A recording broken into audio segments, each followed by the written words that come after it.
Hello friends, back to Bhavani lifestyle. அனைவரும் நலமாக இருப்பீங்களான்னு நினைக்கிறேன். நலமாக தான் இருக்கணும். நமக்கு வேறு என்ன வேணும்? வேறு ஒன்றுமே வேண்டாம். நல்லா இருக்கேன், அந்த ஒரு வார்த்தை அதே ரொம்ப கோடி ரூபாய் சமம். இப்போ நான் கொஞ்ச நேரத்துக்கு முன்னே நான் கேக் கட் பண்ணுற மாதிரி ஒரு வீடியோ போட்டிருந்தேன்.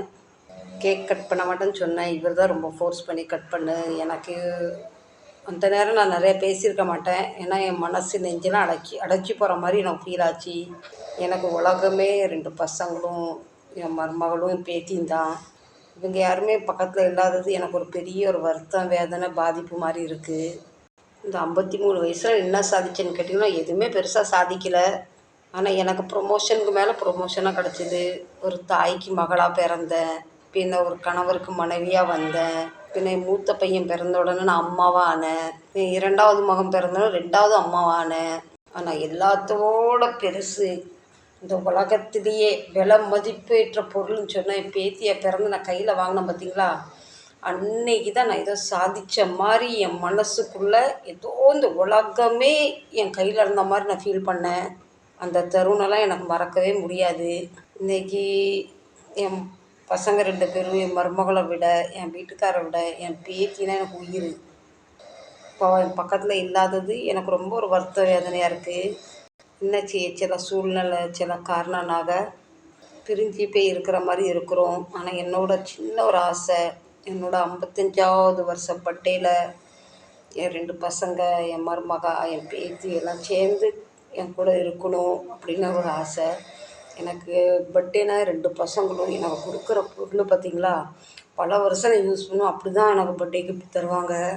2 பசங்களுமே எனக்கு நிறைய கிஃப்ட்ஸ் தந்திருக்காங்க. இப்போ இந்த மொபைலில் எனக்கு வீடியோ எடுத்துகிட்டு இருக்க பார்த்தீங்களா, இதுவுமே இப்போ 3 வருஷத்துக்கு முன்னே எங்கள் பையன், பெரிய பையன் எனக்கு மொபைல் கிஃப்டாக கொடுத்தாரு. சின்ன ஃபோன் வச்சுருந்தேன், அது இது கொடுத்தாரு. இப்போ இந்த ஃபோன் வந்து 3 வருஷம் ஆகுது. எனக்கு என் பசங்க கொடுக்கறது ஒரு ரூபா பொருளாக இருந்தாலும் ஒரு பெரிய பொக்கிஷன் மாதிரி நான் வந்து பாதுகாப்பாக வைப்பேன். என்றைக்காவது தப்ப தவிர இந்த ஃபோனு கீழே விழுந்துட்டாலும் என் உயிரே போன மாதிரி ஆயிரும்.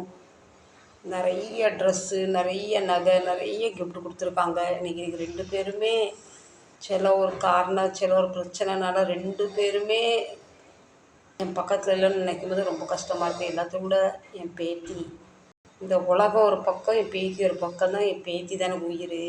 அது எல்லா தாத்தா பாட்டிக்குமே பேரன் பேத்தினா உயிர் தான். எனக்கு ஒரு ஆசை, என்னை சுற்றி என் பேரன் பேத்தியோட நான் இருக்கணும். அது என் பேத்தியாக எனக்கு ஃபஸ்ட்டு கிடைச்ச கிஃப்ட்டு. அவள் 24 மணி நேரம் என்னோட இருக்கணும். இனி எனக்கு எத்தனை பேர பேத்தி வந்தாலும் என் ஃபஸ்ட்டு கிடைச்ச கிஃப்ட்டை வந்து என் நெஞ்சோட வைக்கணும்னு எனக்கு ஆசை. இப்போவும் நீங்கள் நம்ப மாட்டீங்க, மணி 1 ஆகுது. எனக்கு தூக்கம் வரல, ஏதோ பதட்டமாக இருந்தது. பாருங்கள், மணி 1.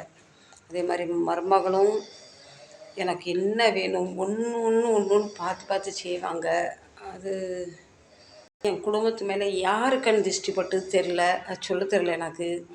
முந்திலாம் எனக்கு இப்படி தாங்குகிற சக்தி இல்லாமல் இருந்தது. இப்போ நானே எனக்கு தைரியத்தை கொடுத்துக்கிட்டு இருக்கேன். நடப்பதெல்லாம் நன்மைக்கு, ஆரம்பம்னு ஒன்று இருந்தால் முடிவு ஒன்று இருக்குன்னு. என் சின்ன மகனாக இருக்கட்டும், என் பெரிய மகனாக இருக்கட்டும், 2 பேருமே 2 டென்ஷனில் இருக்காங்க.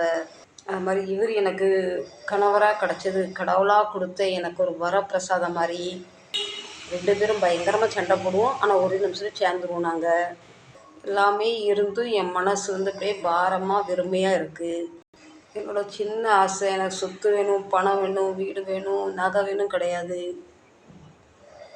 அடுத்த வருஷமாவது நான் என்னோட பிறந்தநாளில் என் மருமகா, என் பசங்க, என் பேத்தி என் பக்கத்தில் இருக்கணும் ஆசை. அது மாதிரி என் சின்ன மகனுக்கு நல்ல ஒரு கல்யாணத்தை கட்டி பார்க்கணும் ஆசை. எனக்கு எப்படி நான் ஆசைப்பட்டேனோ அதே மாதிரி பெரிய மகன் கல்யாணத்தை கட்டி வச்சு நான் பார்த்தேன். என் மருமக வளைகாப்பு, என் பேத்திக்கு பேர் வச்சது எல்லாமே சிறப்பாக பண்ணேன். நான் இருக்க டென்ஷனில் எங்கே என் சின்ன மகன் கல்யாணத்தை பார்க்காம நடத்தாமல் நான் போயிடுவேன்னு எனக்கு ஒரு வருத்தம். நான் நைட்டில் படுக்கிறதுக்கு முன்னையும் என் பிள்ளைங்க மூஞ்சி, மருமக மூஞ்சி, பேத்தி மூஞ்சி பார்த்து தான் படுப்பேன். காலைல எழுந்தோன்னே அவங்க மூஞ்ச முடிப்பேன். இப்போ தனிமையில் வந்து என்னென்னமோ எண்ணம். நான் இந்த பதிவு போடுறேன், சரியா தப்பாக தெரியல. என் மனசு கொஞ்சம் பாரமாக இருக்குது. யார்கிட்டயா ஏதாவது உடனே சொல்லிட்டேன்னா அது கொஞ்சம் பாரம் குறையும். உறவுக்குள்ளே சொல்லி டென்ஷன் கொடுக்கறதுக்கு இவங்கள்ட்ட சொன்னால் எனக்கு ஏதாவது ஒரு ஆறுதல் கிடைக்கும். அது மாதிரி நிறைய என் குடும்பம் நிறைய சப்போர்ட்டாக இருக்கீங்க. அது மாதிரி இந்த யூடியூப் மட்டும் இன்றைக்கி இல்லாமல் இருந்தேன்னா நான் இல்லாமல் இருந்திருப்பேன். என்னன்னு தெரில. அப்பப்போ உங்கள்கிட்ட புலம்பிக்கிட்டு இருக்கேன். என்ன என் முன்ன வந்து நீங்கள் 7000 பேர் உட்காந்துருக்க மாதிரி உங்கள்கிட்ட புலம்பிக்கிட்டு இருக்கேன். தனிமை ரொம்ப மோசமானது. நான்லாம் ஃப்ரெண்ட்ஸ் கனவுல கூட நினச்சி பார்க்கல என் லைஃப்பில் இப்படிலாம் ஏதாவது நடக்கும்னு. சரி பார்க்கலாம், என்ன தான் நடக்குன்னு வாழ்ந்து பார்ப்போன்னு வாழ்ந்துக்கிட்டு இருக்கேன். இந்த வீடியோ என் ஃபேமிலி ஃபுல்லாக பார்ப்பாங்க. நான் யாரையும் ஹர்ட் பண்ண விரும்பலை. என்னமோ எனக்கு பேசணும் போல் தோணுச்சு, அதான் பேசிக்கிட்டு இருக்கேன். இன்றைக்கி எனக்கு வந்த நிலைமை யாருக்குமே வரக்கூடாது, எந்த ஒரு தாய்க்கும் வரக்கூடாதுன்னு நான் கண்டிப்பாக கடவுள்கிட்ட வேண்டிக்கிறேன். இந்த பதிவு பிடிச்சா நீங்கள் சப்போர்ட் பண்ணுறதும் பண்ணாததும் உங்கள் விருப்பம். ஏன்னா நான் மனநலம் ரொம்ப பாதிக்கப்பட்டு போய் லைக் பண்ணுங்கள், சப்போர்ட் பண்ணுங்கள், ஷேர் பண்ணுங்கள், சப்ஸ்கிரைப் பண்ணுங்கன்னு சொல்கிற கூட மனசு வர மாட்டுக்கு. நெஞ்சு எப்படியே பிடிச்சிரும் போல் இருக்குது, அந்த அளவுக்கு வலிக்குது மனசு. நான் என்றைக்குமே பெருசாக எனக்குன்னு எதுவுமே நான் கேட்டதில்லை. ஆனால் இப்போ 2 வருஷம் காலமாக நான் கடவுள்கிட்ட கேட்குறது ஒரே ஒரு விஷயந்தான்.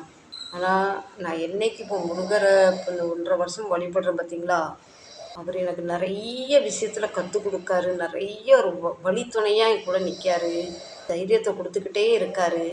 பார்க்கலாம் ஆண்டவர்கிட்ட வழி. கடவுள் பேர் எடுத்து இந்த வீடியோ முடிக்கிறேன். வெற்றிவேல் முருகனுக்கு அரோகரா, வீரவேல் முருகனுக்கு அரோகரா, செந்தில் நாதனுக்கு அரோகரா. ஆறுமுகம் அருளிடும் அனுதினம் ஏறுமுகம் சகல காரிய ஜெயப்பிரத ஜெய ஜெய. இது முருகனோட நல்ல ஒரு மந்திரம். சரி ஃப்ரெண்ட்ஸ், இந்த பதிவை முடிக்கிறேன்.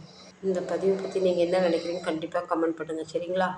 மீண்டும் ஒரு பதிவில் சந்திக்கிறேன். பாய்.